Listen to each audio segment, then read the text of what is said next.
Humanda na sa mga malalaking balita, trending, viral, pinag-uusapan sa buong Pilipinas at buong mundo. Ronda Pilipinas Headlines. Silipin na natin ang ulo ng mga balita. Ronda Pilipinas. Palasahan sa Senado, palaisipan pa rin para kay Senator Nancy Binay. Ronda Pilipinas. Pag-upgrade sa mga paliparan, inaasang matatapos na sa Setyembre. Ronda Pilipinas. Paggamit sa mga lumang vote counting machines sa 2025 midterm elections, inihirit. Ronda Pilipinas. Iba't ibang ahensya ng gobyerno at mga LGU naghahanda na para sa pagpasok ng tag-ulan, alamin sa siyasat. Ronda Pilipinas. Balita naman sa ibang dagat, supply na pagkain sa Rafah, Gaza, nagkaubusan na. Relief operations itinigil ng United Nations. Ronda Pilipinas. Sa sports, buwan naman ang panalo sa Eastern Conference Finals ng NBA, sinikwat ng Celtics sa Pacers. Ronda Pilipinas. Sa showbiz, Chelsea manalo ng Bulacan, tinanghal na Miss Universe Philippines. Ronda Pilipinas. Bawal ba ang kape sa mga may acid reflux? Tara, let's prove it. Ronda Pilipinas. At menor de edad pa pero nagtana na, nako, bawal ito. Ronda Pilipinas. Ang mga malalaking mga balita, ang mga matitinding mga pinag-uusapan, ang mga maiinit at pinagtatalunang mga issue. Lahat hagip, lahat malalaman. Hindi lang sa buong Metro at Mega Manila. Kasama na ang buong Pilipinas. Hahagupit na ang mga malalaking issue sa Ronda Pilipinas. Live na live sa DWIZ AM Metro at Mega Manila. Naka-live din sa DWIZ News FM Regional Stations. Naka-live din sa Radyo Ronda AM Radio sa Pilipinas. Live ding mapapanood sa Aliw 23 Free TV. At naka-live din sa lahat ng DWIZ Digital News accounts, Facebook, YouTube at DWIZ News website. Ronda Pilipinas. Wala nang mahuhuli sa balita. Wala nang maiiwanang issue na hindi mo alam. Ngayon, updated ka na sa Ronda Pilipinas. Kasama si Dennis Antenor Jr. Ronda Pilipinas. So magandang morning, Luzon, Visayas, Mindanao, Mega Manila, sa buong bansa, sa buong mundo ngayong araw na ito ng Huwebes na. Ngayon po ay Mayo 23, taong 2024. Sa ngalan ni Dennis Antenor Jr., inyo po makakasama hanggang alas 11 po tayo. Drew Nasino. Ronda Pilipinas. Sa lagay muna ng panahon, namataan ang isang low pressure area sa silangan ng Southern Mindanao. At kapapasok pa lamang nito kaninang alas 5 ng umaga sa Philippine Area of Responsibility. Ayon sa Pag-asa, huling namataan ang LPA sa layong 945 kilometers silangan ng Timog Silangang Mindanao at kumikilos sa direksyong pahilagang kanluran. Nasa magiging tropical cyclone ang nasabing sama ng panahon sa maghapon. At tatawagin itong bagyong Aghon, kung saan maaari itong lumapit sa kalupaan at makaapekto sa silangang bahagi ng bansa. Dahil sa trap nito, ang silangang bahagi ng bansa ay maaaring makaranas ng masamang panahon ngayong araw. Nasa naman makaapekto rin ito sa silangang Visayas at maging sa Southern Luzon habang posibleng lumabas ng PAR sa susunod na linggo. Ronda Pilipinas. Palaisipan pa rin para kay Senate Committee, bagong Senate Committee on Sustainable Development Goals, Innovation and Futures Thinking Chairperson Nancy Binay ang dahilan ng pagpapatalsik kay dating Senate President Juan Miguel Zubiri. Sa panayam ng DWIZ, aminado si Senador Binay na nadurog ang kanyang puso.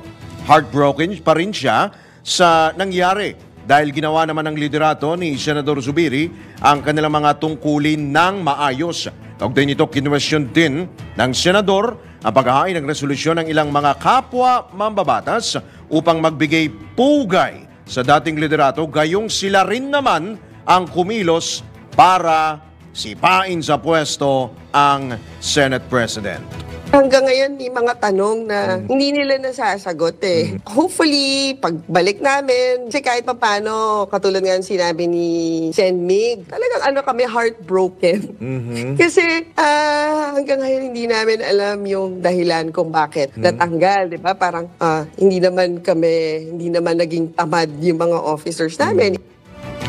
Nilinaw naman ni Binay na hindi siya galit sa iba niyang mga kasamahan. Pero, dismayado siya sa ginawa ng mga ito. It's more of parang disappointment. Napaka-importante sa akin yung isang salita. Saka yung courtesy na ba naman yung an hour before kami pumunta sa session, yung nagpasabi na pasensya na ha kasi sumama na ako dun sa kabila. Yan po ang dinig ni Senator Nancy Binay sa panayam ng DWIZ. Ronda Pilipinas. Matalatanggap tayo ng ilang mga pagulat buhat sa labas ng impilan. Matapos ang Senate adjournment, Kamara mission accomplished ayon kay House Speaker Romualdez.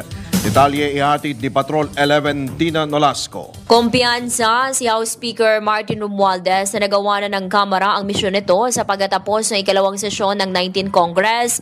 Partikular na ang misyon na ayan ng Kamara sa kapayapaan, seguridad sa komunidad, ekonomiya at kabuhayan.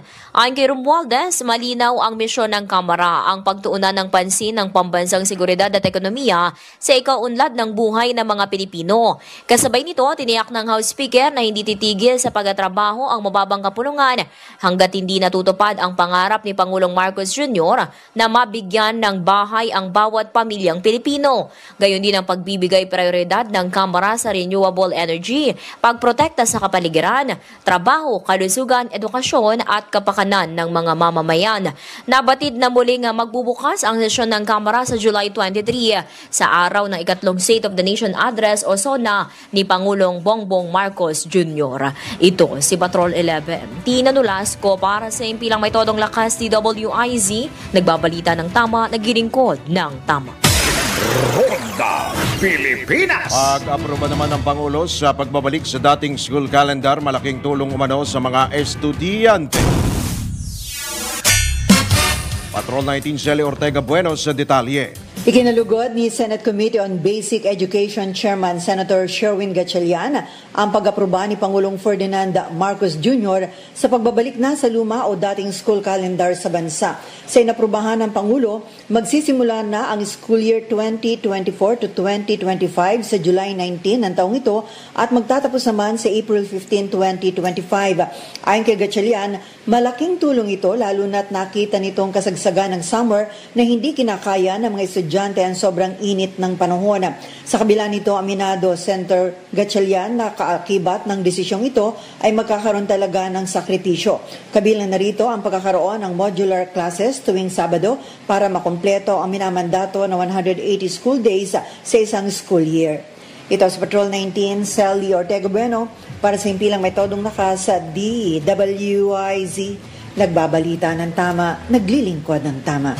Kapag may bagong balita, naka-on air, agad-agad, DWIZ Patrol Report. Sa iba pa rin tampok na balita, inaasang matatapos na sa Setyembre ang pag-upgrade sa mga paliparan sa bansa.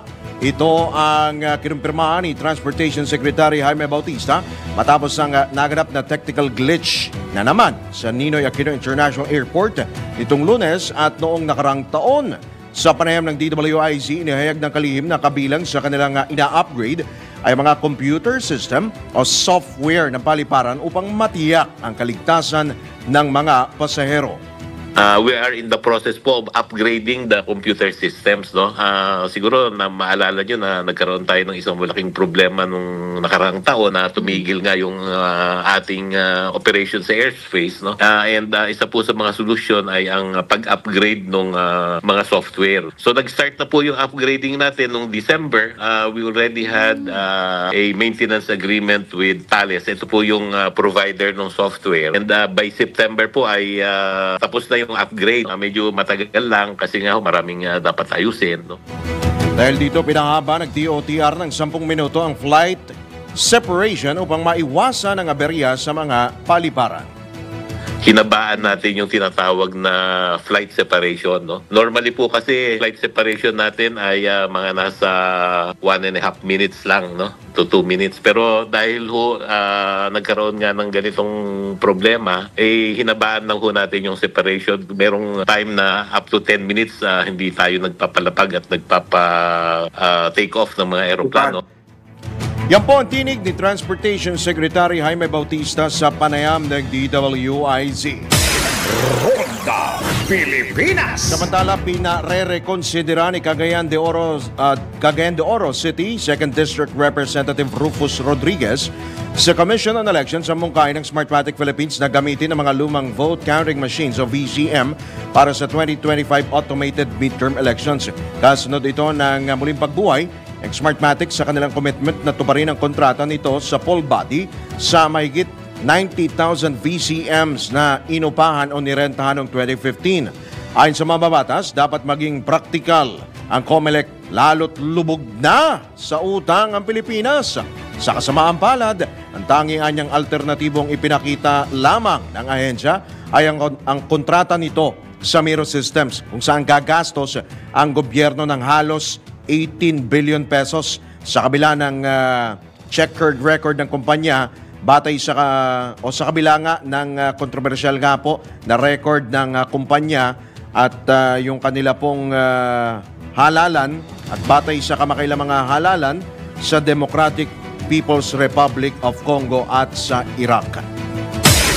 Ronda Pilipinas. Samantala, sa iba pa ring balita mula sa labas ng himpilan, PBBM, tinawag na health bomb ni DOH Secretary Ted Herbosa. Bakit kaya Patrol 13 Gilbert Perez? Inilarawan ni Department of Health Secretary Ted Herbosa na health bomb si Pangulong Ferdinand Marcos Jr. Ang pahayag ay ginawa ng kalihim sa harap ng buong suporta ng Pangulong Marcos sa pagsusulong ng mga programang may kinalaman sa promotive healthcare ng administrasyon.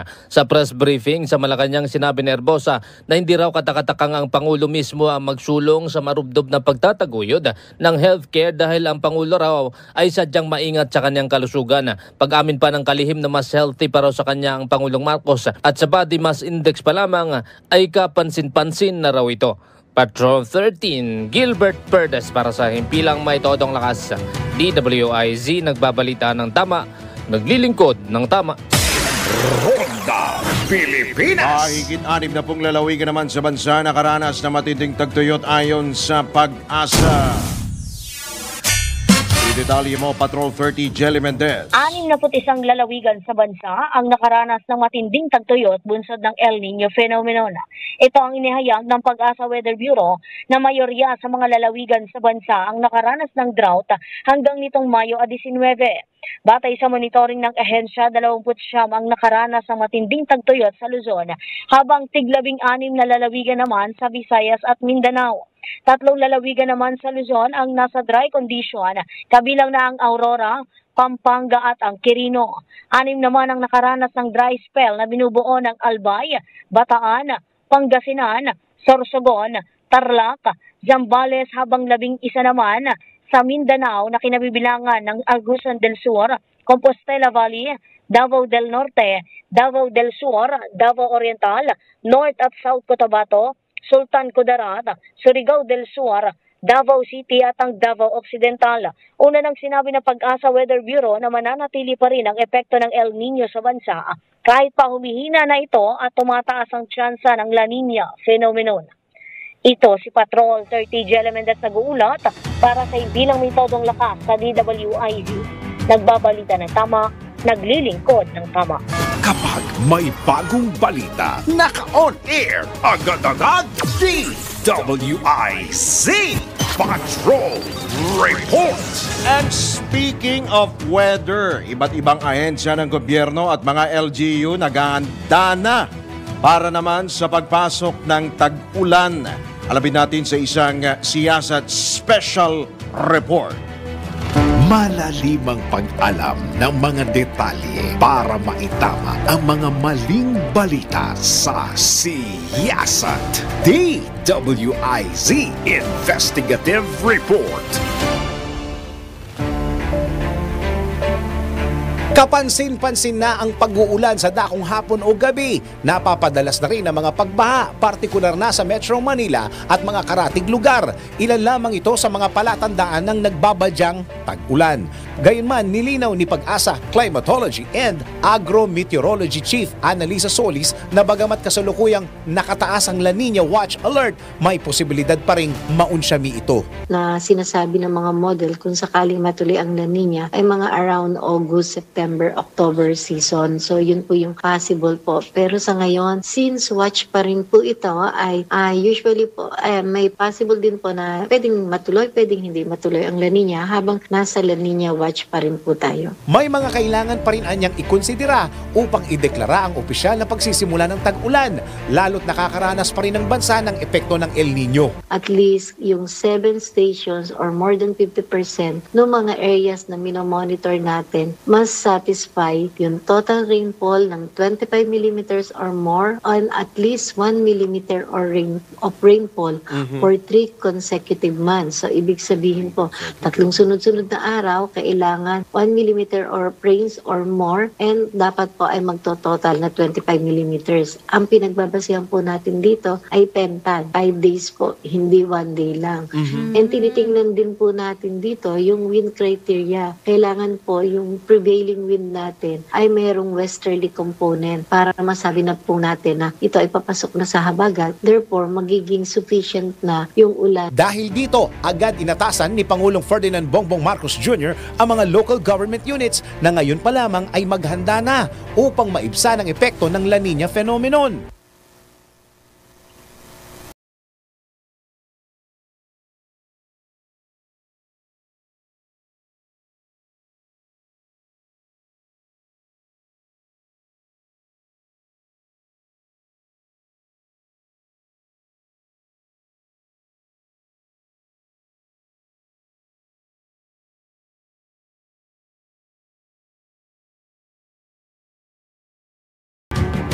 Tabayanan nun natin maya-maya ang karugtong po ng siyasat, yung part 2 po.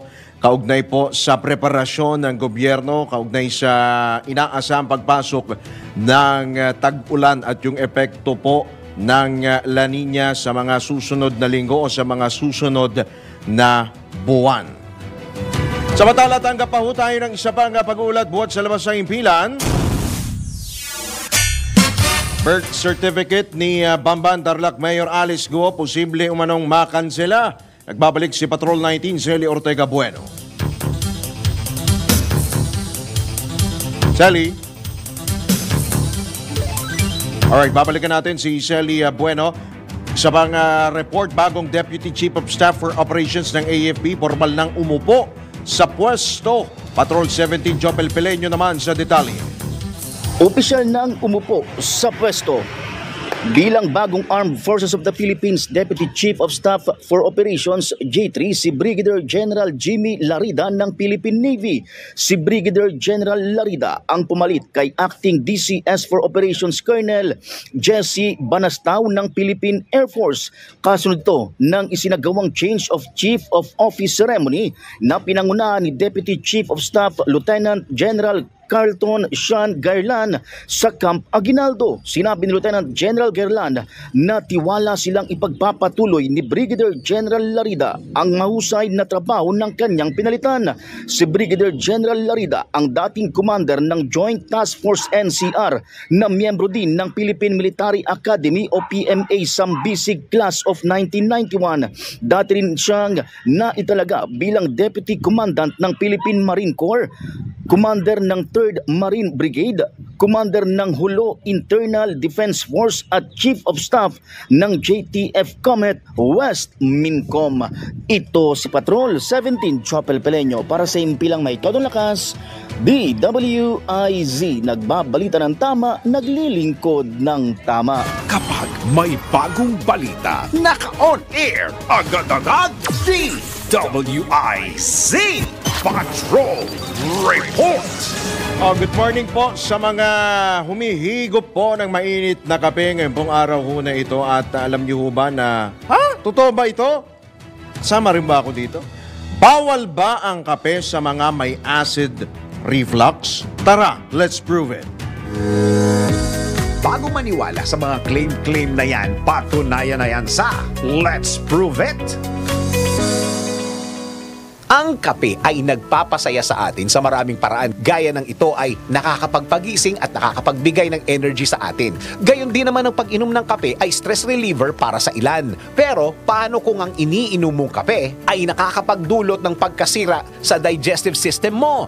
Totoo nga bang bawal ang kape kapag merong acid reflux? Tara, let's prove it! Ayon sa eatingwell.com na ang caffeinated food and beverages ay nakakapag-increase ng acidity sa gastric secretions. Dagdag pa sa healthline.com na ang kape ay nakakapagdulot ng heartburn dahil sa acidity nito. Pero isinaad din sa pag-aaral ni Brooke Ziegler, MPP RDN, ng pag-inom ng kape para sa mga may acid reflux at heartburn ay hindi bawal, ngunit mainam na limitahan ito. Ipinaliwanag niya din na makakatulong ang paghahanap ng kape na may mababang acidity gaya ng cold brew coffee, black coffee, dark roast coffee at cafe americano. Kaya naman paalala ng mga eksperto na ang pag-inom ng kape sa isang araw ay kinakailangan 1 or 2 cups lamang. At kapag inatake ng heartburn o acid reflux, mahalagang iwasan na ito o baguhin na ang type ng kape na iinumin para ligtas ang digestion mo.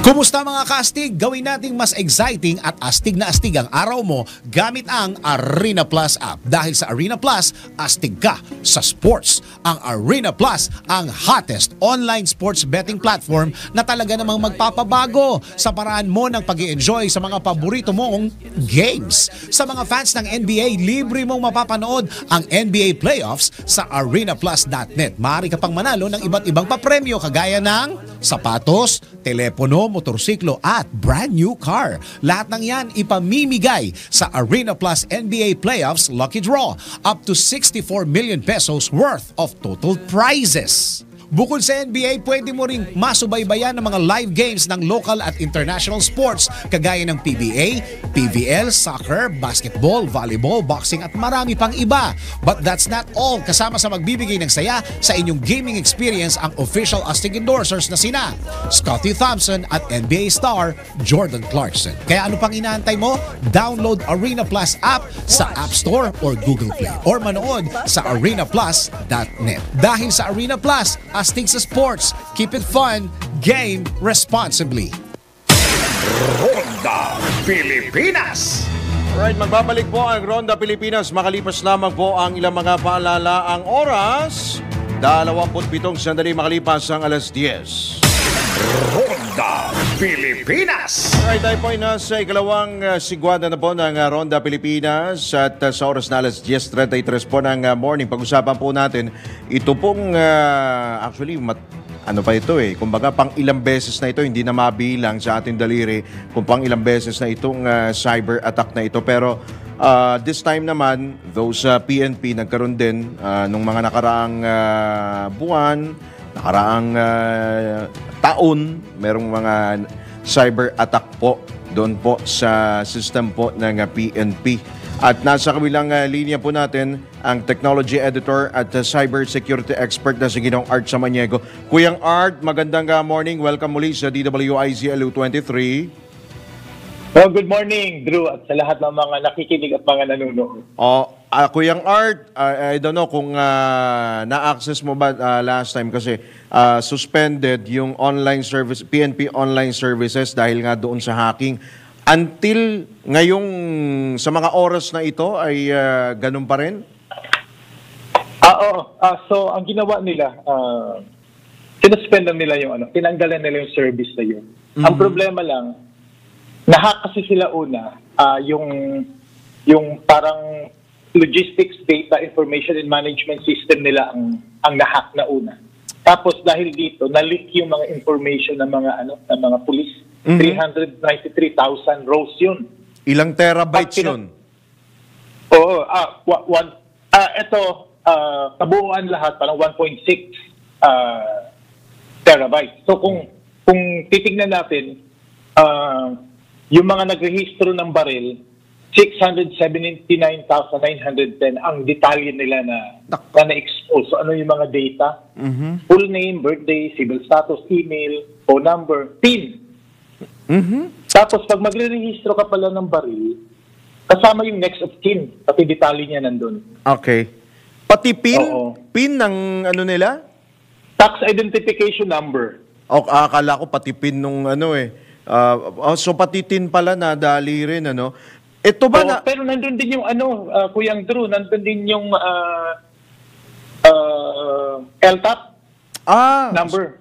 Pati sa rehistro ng baril, no?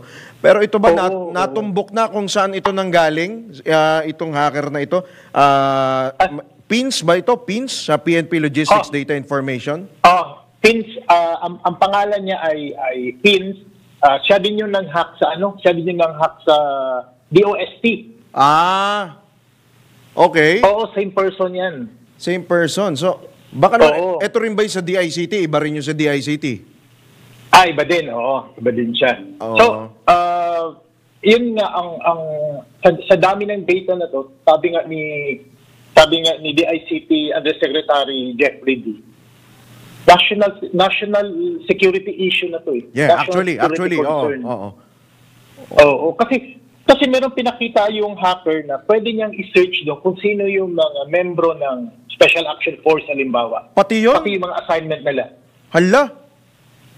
Ang SAF ay, kumbaga, elite force yan ng PNP, Kuyang Art. Oo.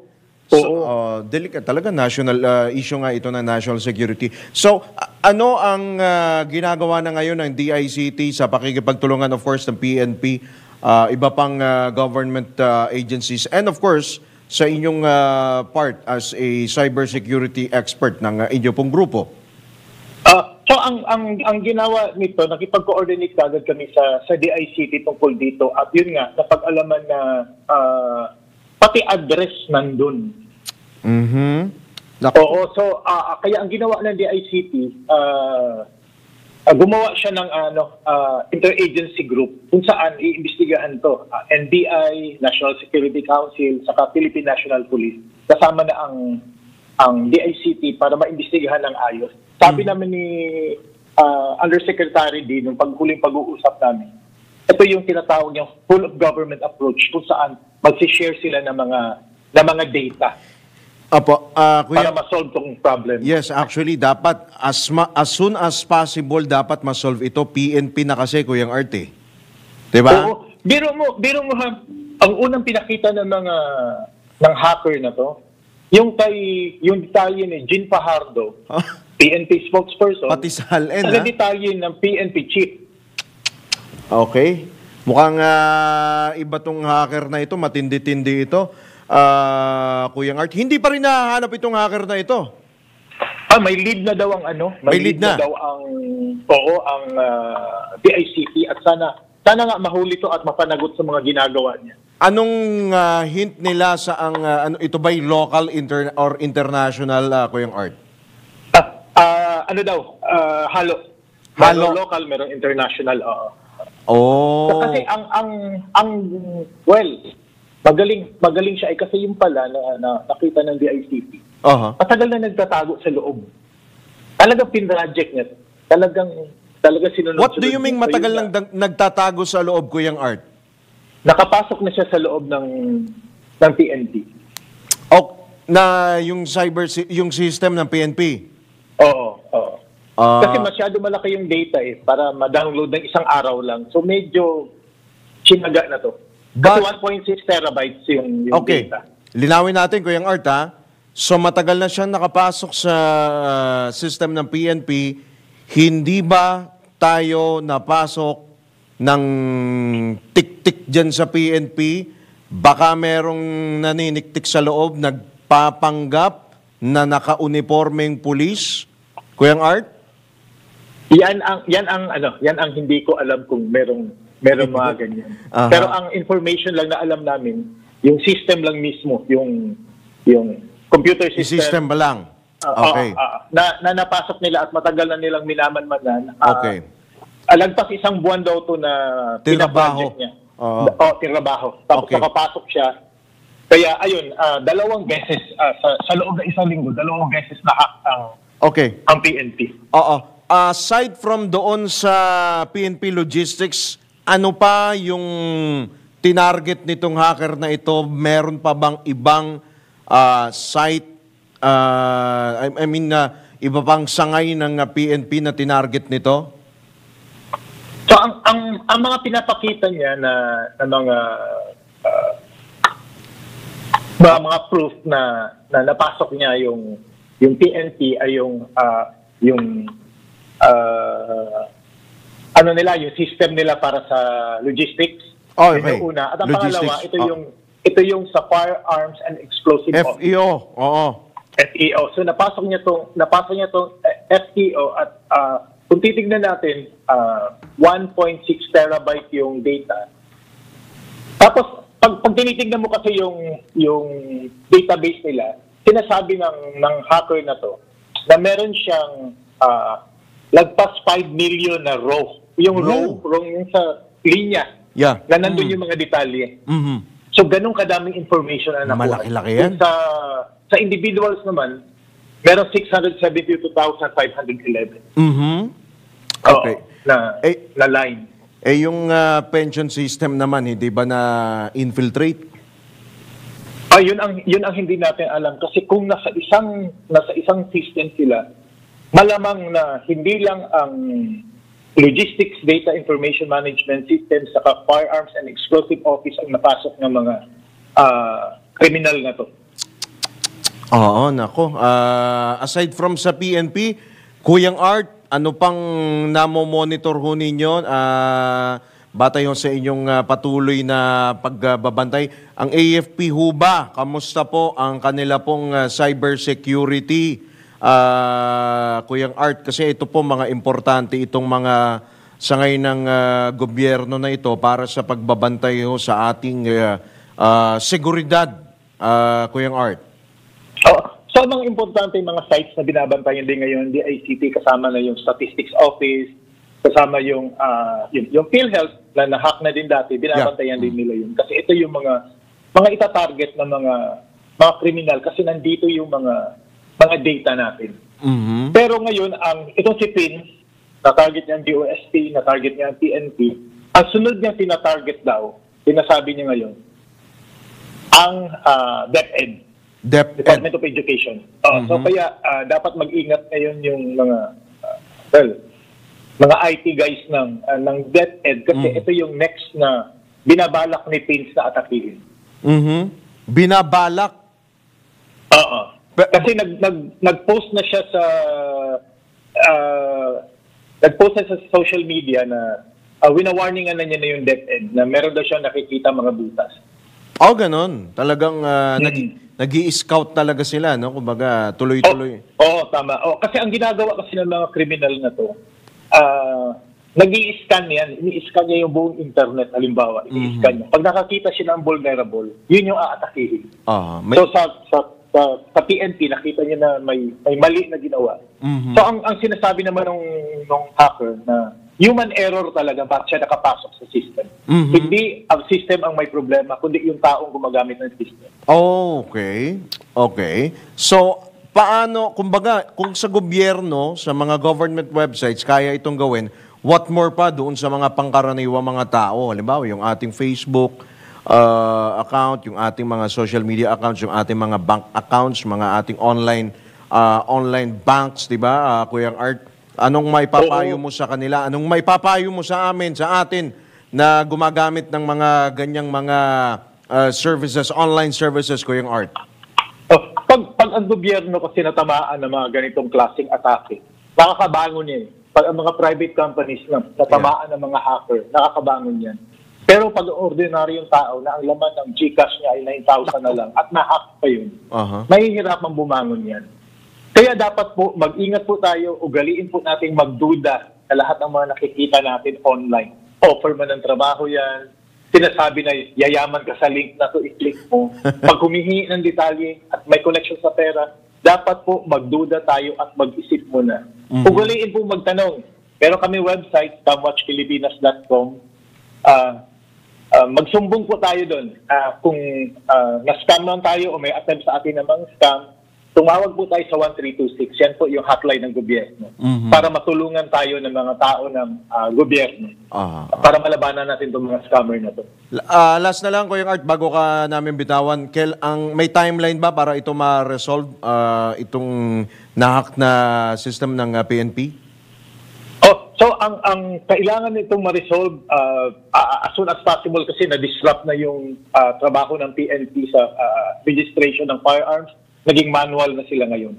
So nag-uusap na sila ngayon at mukhang maganda yung mga lead na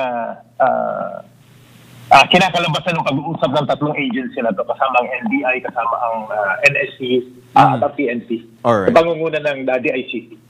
Okay. Sige, Kuya Art. Maraming salamat, Kuya Art.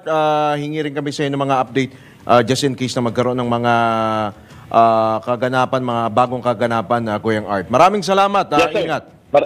Maraming po salamat. Salamat. At yan po, si Ginoong Art Samaniego, isa pong technology editor at cyber security expert. Ronda Pilipinas. Kombinasyong tama, malaki ang tama. Makinig mabuti dahil babanggitin na ng DWIZ. Announcer ang tamang kombinasyon ng letra at numero. DWIZ. Numero panalo. Hatid ng Bingo Plus. Bingo sa saya, plus sa panalo. Alright, ready na ho ba kayo mga ka-Bingo Plus sa ating pong DWIZ Bingo Plus numero panalo? Meron ho kayong tsansa na manalo ng 1,000 piso. Buti pa dito, may tsansa kayong manalo pero sa mga crush nyo, wala! Meron ho kayong 500 pesos kapag tama ang 5 combination at isa pang 500 pesos kapag mayroon kayong Bingo Plus app. Simple lamang manalo, kailangan lamang abangan ang 5 letter and number combination sa mga programa ng DWIZ at i-text ang sagot sa 0960-880-6424. Ulitin po natin para po kay Lolo't Lola, 0960-880-6424. Kasama ang inyong pangalan, edad, address at yung 5 combination of the day. At para po sa ating ikalawang kombinasyon, ngayon pong araw na ito, sa letra ng I. Sa letra ng I, parang IC ho yan. Sa letra ng I, 20. I-20. Yan po ang ating ikalawang kombinasyon. Abangan mamaya sa Balitang Bayan ng ikatlong kombinasyon. Pag-bingo sa saya, plus sa panalo. Kung nakalima ka na, pwede mo nang isend sa text number na binigay ng DWIZ announcer o kaya i-PM na sa DWIZ Facebook. Kung hindi pa, wait pa ng ibang kombinasyon hanggang makumpleto ang 5 numero panalo. Hatid ng Bingo Plus. Bingo sa saya, plus sa panalo. Ronda Pilipinas. Happy Fiesta muna dyan sa Pascual Masbate. Happy Isla Rancho Festival. Happy Fiesta. At syempre, sa mga nahihirapang mag-isip ng ihahanda sa paparating yung mga celebration, siguradong mabubusog ang inyong loved ones sa Kumeya. Mapa-anniversary, birthdays o simpleng mga merienda, tiyak mabubusog ang buong pamilya sa Kumeya Bihon, Kumeya Malabok at Kumeya Sotanghon. Lahat ng selebrasyon ay sasaya basta't busog ang buong pamilya. Ibig kong sabihin, Kumeya 3Q Bihon. Ay naku, masarap talaga. Ronda Pilipinas. Po muli ang Ronda Pilipinas, makalipas namin ang mga paalalang oras. 11 minuto bago sumapit ang ganap na alas 11. Ronda Pilipinas. Sa magpapatuloy ng Ronda Pilipinas, private charity institution maaaring humingi ng tulong sa PCSO. Darito ang report.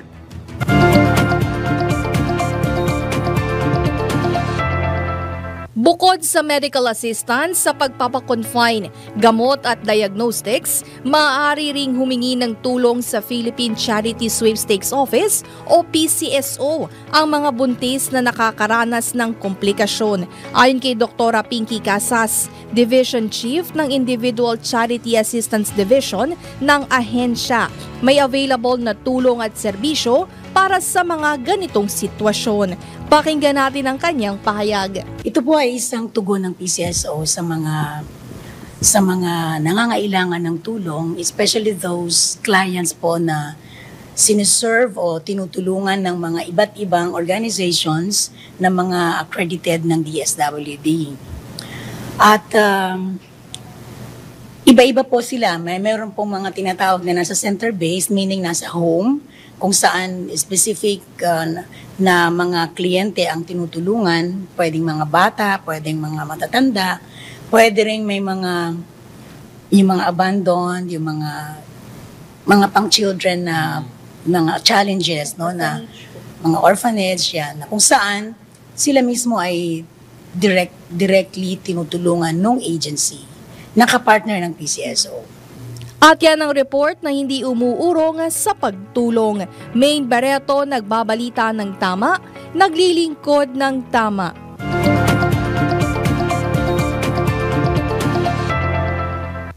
Alam mo ba na ang katumbas ng bawat taya sa Philippine Charity Sweepstakes Office o PCSO ay kawang gawa? Sa bawat ticket mo, siguradong may matutulungang Pinoy sa kanilang pangangailangang medikal. Dahil sa PCSO, basta kawang gawa at pagtulong hindi kanila uurungan. Kaya palaging tandaan, ang bawat taya may kawang gawa.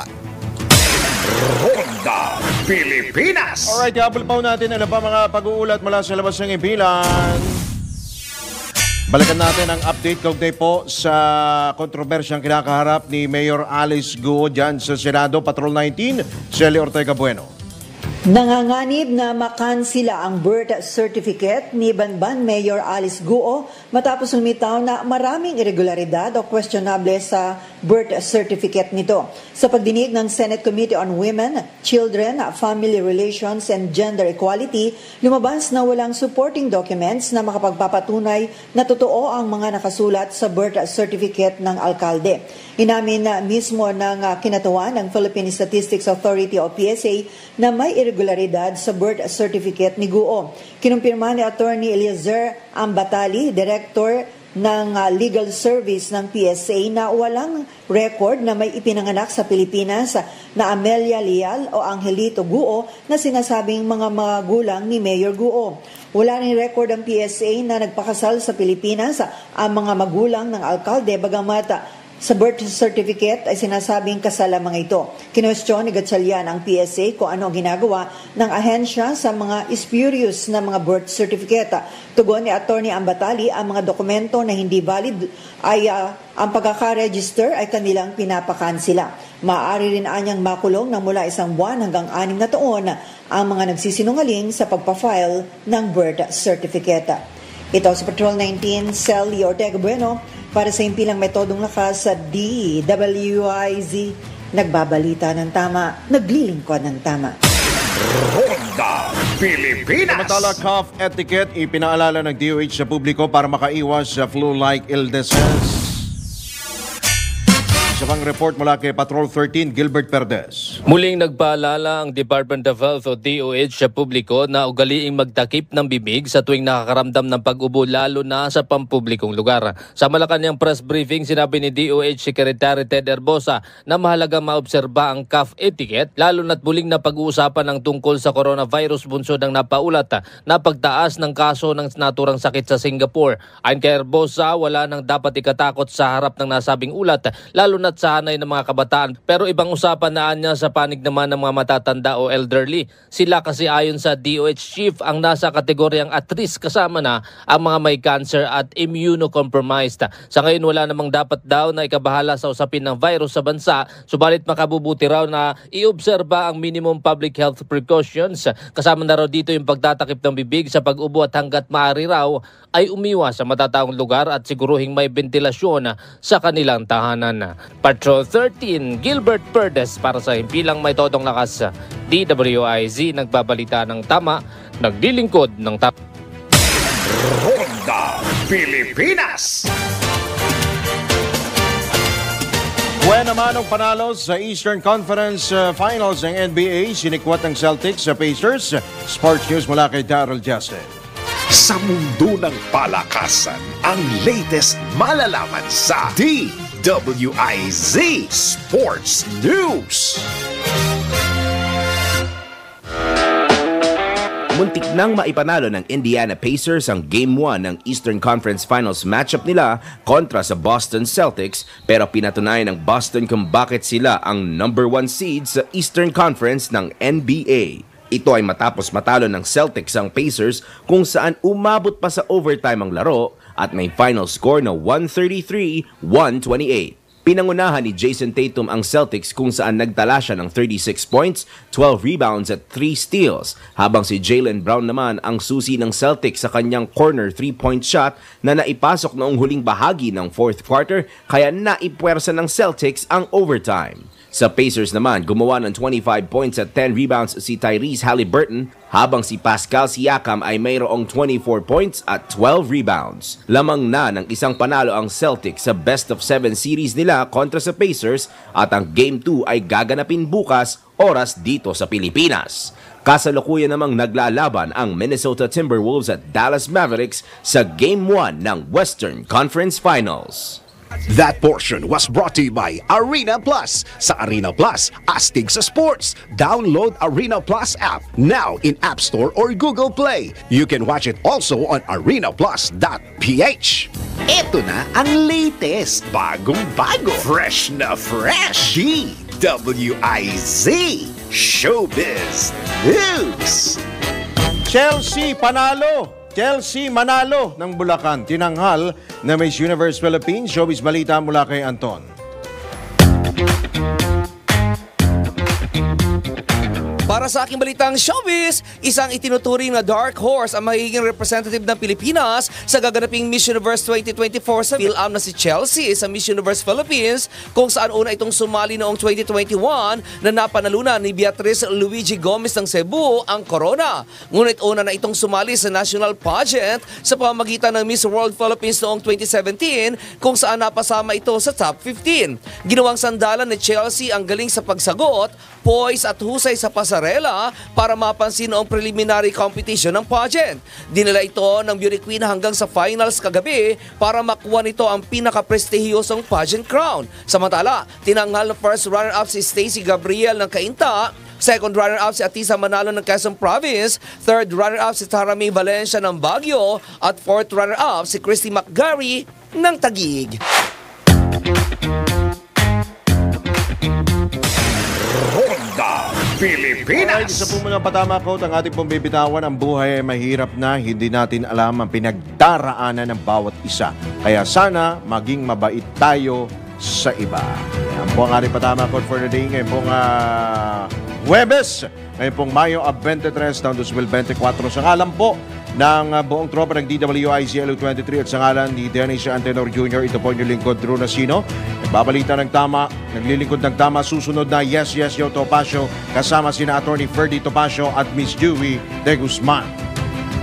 Ang mga malalaking mga balita, ang mga matitinding mga pinag-uusapan, ang mga maiinit at pinagtatalunang mga issue. Lahat hagip, lahat malalaman. Hindi lang sa buong Metro at Mega Manila. Kasama na ang buong Pilipinas. Hahagupit na ang mga malalaking issue sa Ronda Pilipinas. Live na live sa DWIZ AM Metro at Mega Manila. Naka-live din sa DWIZ News FM Regional Stations. Naka-live din sa Radyo Ronda AM Radio sa Pilipinas. Live ding mapapanood sa Aliw 23 Free TV. At naka-live din sa lahat ng DWIZ Digital News accounts, Facebook, YouTube at DWIZ News website.